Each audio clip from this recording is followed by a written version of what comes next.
नमस्कार, माझं नाव इम्रान मुलानी. मी निर्मल hospital मिरजमध्ये counsellor म्हणून जॉब करतो आहे. मी मागचे 7 वर्ष मी कंटिन्यू या प्रवासामध्ये आहेच.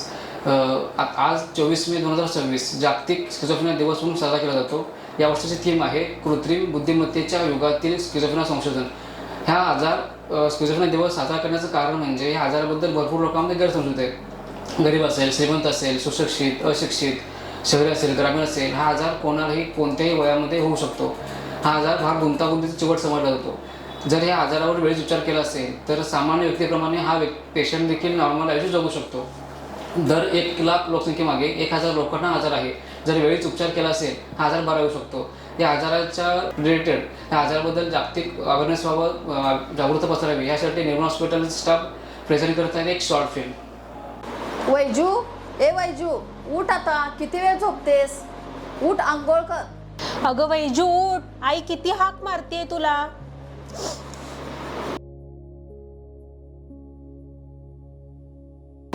अगं उठ ना वैजू, किती वेळ झालाय, टाइम तर बघ. अगं उठ. गप की, तू किती त्रास द्यायला लागलास? तो एक माणूस त्रास देतात, तू काय त्रास द्यायला लागलेस?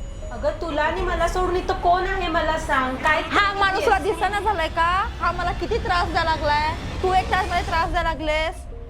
अरे वेजू तू काय बोलतेस? तुला आणि मला सोडून इथं कोण आहे सांग. कोणच नाहीये इथे. अगं आई, अगं आई इकडे ये बघ. ही काय बोलतेय वेजू? तिला कोण तर तिथं दिसत आहे, कोण पण नाहीये तिथे. काय ग वैजू, काय झाले? का त्रास देतेस तू? तू उठ. तू जा बाहेर. तू जा बाहेर. आणि तुला काय ग, तू किती वेळ झाला त्रास द्यायला लागलास? तो माणूस तुला दिसत नाही का? त्या माणसाने मला सांगितलं आंघोळ करू नको, त्यामुळे मी करणार नाही. तुम्ही गप्प बसायचं. जा तू पण बाहेर. जा तुम्ही बाहेर. जा तुम्ही घराच्या बाहेर.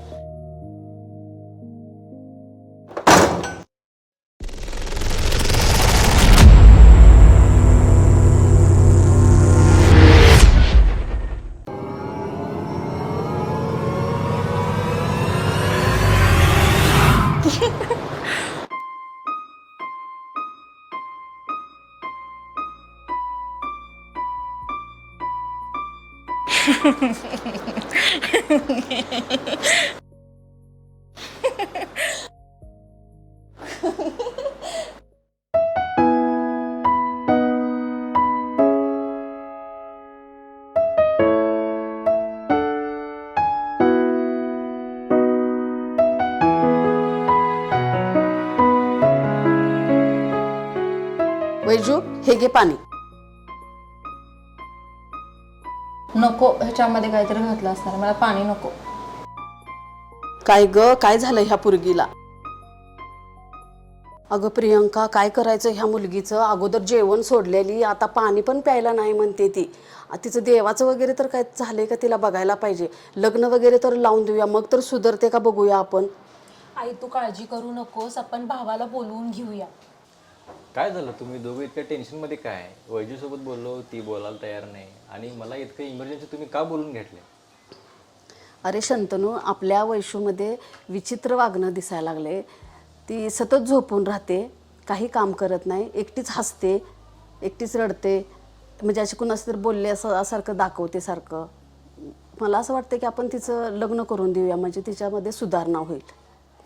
अगं आई, लग्न लावून दिल्यानंतर काय होत नाही ग. मला असं वाटते की तिला मानसिक आजाराचे लक्षणं दिसत आहेत, म्हणून मी तुला इमर्जन्सी बेसिसवर बोलवून घेतले. तुझ्या निर्णयावर हे सगळं डिपेंड आहे. माझी एक मैत्रीण आहे, आपण तिला दाखवूया. ओव्हरऑल सगळी केस मला कळाली आहे. मला प्रियांकाचा फोन तर आलाच होता. तुम्हाला एकंदरीत काय वाटतं यावरून? ती अशी विचित्र का वागते? मग आपण त्याच्यावर काउन्सिलिंग करूया का? नाही, मला तर असं वाटतंय ही सगळी जी लक्षणं आहेत ही मानसिकचीच आहेत. मानसिक आजाराची लक्षणं दिसत आहेत. फक्त काउन्सिलिंग करून उपयोग नाहीये. आपल्याला सायकॅट्रिक डॉक्टरची मदत घ्यावी लागणार. माझ्या ओळखीचे सायकॅट्रिस्ट आहेत, आपण त्यांच्याकडे जाऊ शकतो. हवं तर मी पण येते तुझ्यासोबत. काही काळजी करू नका. ठीक आहे? ओके. बोला, काय होतंय तुमच्या पेशंटला? मॅम, माझ्या फ्रेंडनं इथं रेफर केलेलं आहे. काही दिवसापासून माझी बहीण आहे वेजू, ती स्वतःशी हसती आहे, त्याच्यानंतर स्वतःमध्ये फुटफुटती आहे, आंघोळ करत नाही आहे, कुणाशी बोलत नाही आहे, तिला अचानक भास व्हायला लागला, डोळ्याला काहीतरी दिसत आहे. मग हे माझ्या मैत्रिणीनं सांगितलं की तुमच्याशी एकदा भेट घेऊया म्हणून आपण. ओके. त्याच्यावर काय उपाय आहे मॅडम? जी लक्षणं तुम्ही सांगितलेत ना त्याला आपण मानसिक आजार म्हणतो, ज्याला आपण सिझोफ्रेनिया असं म्हणू शकतो. सिझोफ्रेनियामध्ये शक्यतो व्यवस्थित न राहणं, अंघोळ न करणं, स्वतःची काळजी न घेणं किंवा अशा पेशंटला भास आणि भ्रम होत असतात. कोणाच्या तरी कानामध्ये आवाज ऐकू येत असतात, त्यामुळे त्या आवाजांना रिस्पॉन्ड करण्यासाठी पेशंट हा स्वतःशी बडबड करत असतो किंवा पुटपुट करत असतो किंवा हावभाव करत असतो. ही तर लक्षणं आहेतच, पण पेशंटच्या कानामध्ये आवाज येतात, त्याचबरोबर त्यांना आजूबाजूला कोणीतरी आहे, बोलवतं यासारखे भास पण होतात. अशा पेशंटला सस्पिशियसनेस म्हणजे कोणाविषयी तरी संशय असा पण येऊ शकतो आणि त्याला रिस्पॉन्ड करण्यासाठी ते पेशंट ॲग्रेसिव्ह होतात, अंगावरती जातात, बडबड करतात किंवा शिव्या देतात. या आजाराला आपण सिझोफ्रेनिया असं म्हणू शकतो. आता याच्यावरचा उपाय म्हणाल तर आपल्याला याची ट्रीटमेंट ही 2 प्रकारे करता येऊ शकते. एक म्हणजे आपल्याला OPD बेस्ड, म्हणजे तुम्ही इथं यायचं, आम्ही तुम्हाला औषधं देणार, तुम्ही पेशंटला घरी औषधं घालायची आणि फॉलोअपला तुम्ही घेऊन यायचं. किंवा दुसरं म्हणजे IPD बेस्ड, म्हणजे तुम्ही आमच्याकडे पेशंटला ॲडमिट करायचं. ओके, ॲडमिट केल्यानंतर आम्ही पेशंटला औषधोपचार सुरू करणार आणि त्याचबरोबर ज्या काही थेरपीज पेशंटसाठी लागतात या आजारासाठी त्या थेरपीचा उपयोग आम्ही पेशंटवरती करणार आणि पेशंटला बरा करण्याचा प्रयत्न करणार. पण तुमचा हा पेशंट बघता आपल्याला IPD करून पेशंटला ॲडमिट करून घेणं हे खूप जरुरीचं वाटतंय. तर त्या संदर्भाने तुम्ही याचा विचार करावा आणि पेशंटला IPD करावं. सध्या मॅम आम्ही OPDचा विचार करू. गोळ्यांवर नाही फरक पडला तर मग आम्ही IPDचं बघू नंतर. ओके, परंतु तुम्ही पेशंटला घरी घेऊन गेल्यानंतर तुम्ही पेशंटला व्यवस्थित ट्रीटमेंट देणं जरुरीचं आहे. कारण या आजारामध्ये पेशंटला आपल्याला आजार आहे याची जाणीव नसते. अशा वेळेला तो स्वतः एका इमॅजिनरी जगामध्ये जगत असतो, त्याचं स्वतःचं एक वर्ल्ड फॉर्म झालेलं असतं. अशा वेळेला तो ट्रीटमेंट घेईल याची गॅरंटी नाही आहे. त्यामुळं जो कोणी गार्डियन आहे, जो कोणी त्याच्यावरती लक्ष ठेवणार आहे, अशा व्यक्तीने त्याला रेग्युलरली ट्रीटमेंट देणं, रेग्युलरली त्यांना फॉलोअपला घेऊन येणं हे खूप जरुरीचं आहे. आणि घरी असताना 24/7 पेशंटला ऑब्झर्वेशनमध्ये ठेवणं हे इम्पॉर्टंट आहे. हे जर तुम्ही करायला तयार असाल तर तुम्ही OPD बेस्ड ट्रीटमेंट घेऊन जाऊ शकता. चालेल मॅम. चालेल मॅडम. अरे हे काय आहे? दादा हे बघ. अरे या गोळ्या तर वैजूच्या आहेत. वैजूने या गोळ्या खाल्ल्या नाही. वैजू, काय झालं? या गोळ्या तू खाल्ल्या नाहीस नाही खाल्ल्या. का? ह्या गोळ्यांनी एकतरी मला झोप जास्त यायला लागली आणि माझं वजन पण वाढलं आणि त्यामुळे मी नाही खाल्ल्या. कशी आहे तुमची पेशंट आता? मॅडम आम्ही तिला इथून घेऊन गेलो पण ती गोळ्या खायला तयार नाही आहे. चिडचिडी पण खूप जास्त करते. त्याची लक्षणात पण खूप जास्त वाढ झालेली आहे. मग आता याच्यावर आपण काय करू शकतो? ओके, जसं की मी तुम्हाला लास्ट टाइम सांगितलं होतं, जर पेशंट गोळ्या खायला तयार नसेल तर आपल्याला पेशंटला ॲडमिटच करावं लागेल. कारण की जर पेशंटने गोळ्या नाही खाल्ल्या याचा अर्थ पेशंटला आपल्या आजाराची जाणीवच नाही आहे. अशा वेळेला तिचा जो केमिकल इम्बॅलन्स झाला आहे तो आपल्याला ठीक करायचा असेल तर आतमध्ये औषधं जाणं हे खूप इम्पॉर्टंट आहे. अशा वेळेला पेशंटला ॲडमिट करून आपण ट्रीटमेंट करणं हे कधीही चांगलं राहतं. ठीक आहे, मग पेशंटला ॲडमिट करूया आपण. सोडा मला, तुम्ही कुठे घेऊन चालाय? तुम्ही मला सोडा. तू तर सगळं केलेलं आहेस प्लॅनिंग माझ्या बाबतीत. सोडा मला, सोडा. बरे होईल ना मॅडम? हिची लक्षणं खूप वाढत चालली. नक्की, तुम्ही काही काळजी करू नका. आपण तिला ॲडमिट केलेलं आहे, तिला IPD मध्ये घेतलेलं आहे. आता लगेच तिच्यावर उपचार सुरू होतील. तुम्ही धीर सोडू नका, ती नक्की बरी होणार आहे.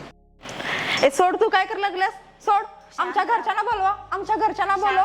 तुमचे घरचे येत आहेत, शांत कुठं आहेत? आमच्या घरच्यांना बोलवा पहिला. या नमस्ते मॅडम. नमस्ते. नमस्ते. कशा आहात वैजू? मस्त आहे, बरी आहे. कसं वाटतं तुम्हाला आता? मस्त वाटतं. गोळ्या खाताय तुम्ही व्यवस्थित? हो. बरं, तुम्हाला कुठला आजार झालाय?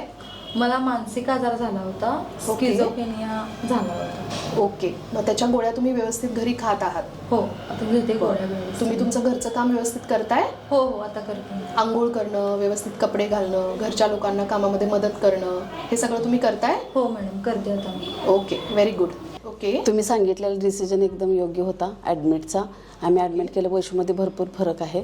याच्याशी रिलेटेड तुम्हाला काही प्रश्न आहेत का? जर तुम्हाला काही प्रश्न असतील तर ते तुम्ही मला विचारू शकता. मॅडम तिचं लग्न करू शकतोय का? लग्न तुम्ही करू शकता. सिझोफ्रेनिया हा आजार आहे याचा अर्थ असं नाही आहे की ती लग्न नाही करू शकत. हा स्टिग्मा नाही आहे. तर आपल्याला हे करावं लागेल, फक्त लग्न करताना जो कोणी पुढचा व्यक्ती आहे किंवा त्याची फॅमिली आहे त्यांना तुम्हाला या आजाराविषयीची पूर्ण माहिती द्यावी लागेल, जेणेकरून लग्नानंतर हे जे औषधोपचार चालू आहेत ते बंद होणार नाही. आणि तिचा नवरा किंवा तिचे सासू सासरे तिला व्यवस्थित औषधोपचार देतील आणि रेग्युलरली आपल्या इथे फॉलोअपला घेऊन येऊ शकतील. गोळ्या किती दिवस खायला लागतील? साधारणतः हा जो आजार आहे तिला 6 महिन्यापासून होता, तर याचा अर्थ असा आहे की हा फर्स्ट एपिसोड आहे. तर अशा वेळेला गोळ्या हा 6 महिने ते 1 वर्ष या कालावधीसाठी खाव्या लागू शकतात. त्यानंतर पेशंटची इम्प्रूव्हमेंट बघून पेशंटच्या गोळ्या ह्या हळूहळू कमी करतो. कमी केल्यानंतर पेशंट ठीक राहिला तर ओके, नाहीतर त्यावेळेला आपण गोळ्यांमध्ये काय सुधारणा करायची याचा निर्णय घेऊया. ठीक आहे? ठीक आहे मॅडम. ओके, चालेल. गोळ्या व्यवस्थित घ्या, रेग्युलरली फॉलोअपला या. थँक्यू. ठीक आहे मॅडम. नमस्ते. नमस्ते.